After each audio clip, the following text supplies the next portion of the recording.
Salut à tous les amis, j'espère que vous allez bien. Alors cette semaine, on va se retrouver avec un truc que je trouve moi super chouette. C'est comment je vais créer une barre de progression sur Excel. C'est-à-dire que je m'explique, j'en ai une là ici qui est terminée. Donc par exemple, j'aurai une liste de tâches à faire, hein.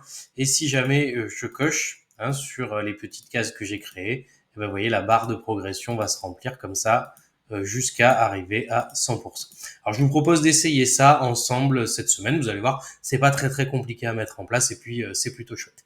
Avant de commencer, le petit abonnement, le petit pouce de soutien. N'hésitez pas à rester parmi nous si le contenu vous plaît et puis on commence tout de suite.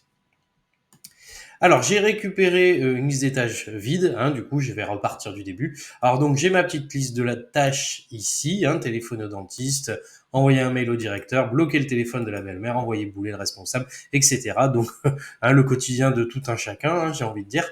Donc, le premier truc à faire, ça va être tout d'abord de mettre les cases à cocher.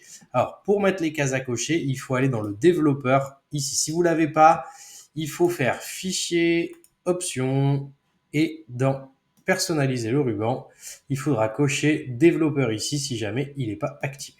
À l'intérieur de ce joli menu, on a ici dans insérer la possibilité de mettre des cases à cocher. Donc c'est celle-là, case à cocher, contrôle de formule. Donc je vais cliquer et je vais en dessiner une ici par exemple. Alors je vais enlever le texte qui est à côté parce qu'on s'en fout. Je vais le supprimer parce qu'il me sert à rien. Et je me retrouve avec une jolie petite case ici. Alors je fais un clic droit si jamais je veux la déplacer.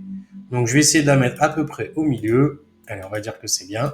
Et je vais utiliser la poignée de recopie pour faire la même chose sur les autres. Sauf que pour l'instant, cette case, elle sert à rien. J'ai beau cocher, on va dire qu'il n'y a pas de résultat en fonction qu'elle soit cochée ou non. Donc le but du jeu, ça va aller être de faire un clic droit sur cette petite case et de faire format de contrôle et de dire que la cellule associée à cette case, c'est celle-là, celle où je suis. Ce qui fait que maintenant, ce qui va changer, c'est que quand je vais cocher la case ici, du coup, je vais avoir un résultat associé à cette dernière. Alors, il ne me reste plus qu'à faire pareil pour les autres. Clic droit, format de contrôle, cellule liée, comme ça, et ainsi de suite, et de faire la même chose sur toutes les autres. Alors, je vais le terminer de mon côté et on va faire une accélération magique. Je viens de terminer, vous avez vu, c'était méga rapide quand c'est moi qui le fais. Alors voilà, la différence avec tout à l'heure, c'est que maintenant, comme j'ai associé la case alliée, en fait, si je coche la case, je vais avoir une valeur vraie, et si je décoche, je vais avoir une valeur fausse. Mais comme je vais pas laisser ce truc-là affiché, parce qu'on est d'accord, c'est pas forcément super, je vais pouvoir sélectionner toutes les cases là, et ici, aller dire que je veux une couleur blanche, petite carabistouille pour planquer des choses. Donc ça fait que maintenant, en fait, la valeur vraie ou fausse va apparaître, mais de toute façon, on la verra plus. Maintenant, l'idée, ça va être quoi? Ça va être dans la case qui est ici, d'aller utiliser une mise en forme conditionnelle. C'est ça qui va afficher la barre de progression en haut. Donc, je vais faire mise en forme conditionnelle, nouvelle règle, ici, et je vais utiliser la barre de données et je vais lui dire que c'est un nombre que je veux des deux côtés, 0 et 1 à la fin. Je fais OK. Alors, maintenant, ce qui va se passer, c'est quoi? C'est que, en fonction des cases que je vais cocher ici, la barre de progression va se remplir au fur et à mesure. Sauf qu'il me manque encore un petit truc.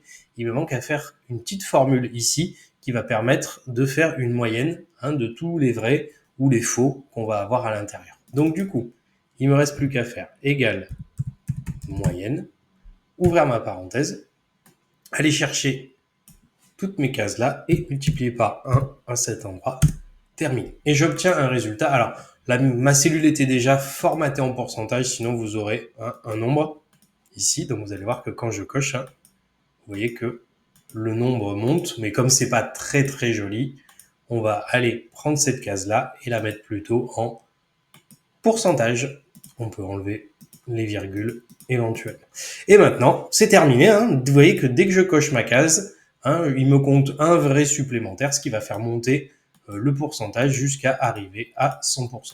Alors, si le bleu est pas très joli, ce que je conçois, effectivement, on peut toujours faire mise en forme conditionnelle, gérer les règles, modifier la règle, et à l'endroit où on avait mis ici le nombre 0 et 1 à cet endroit-là, on pourrait changer la couleur et mettre par exemple un petit vert ici et faire OK. Et comme ça, la barre de progression va monter, ainsi de suite, jusqu'à arriver, si je continue bien, jusqu'à 100%. Bloquer le téléphone de la belle-mère, très important. S'il y a une tâche que vous devez faire absolument, c'est celle-là. Alors, et ben voilà, on arrive au bout. C'est tout pour cette semaine. J'espère que ça vous a plu. Si jamais vous avez des questions, vous n'hésitez pas à me les laisser en commentaire. Vous savez que j'y réponds avec grand plaisir. Sur ce, je vais vous dire bonne fin de semaine, bon week-end, à la semaine prochaine. Salut!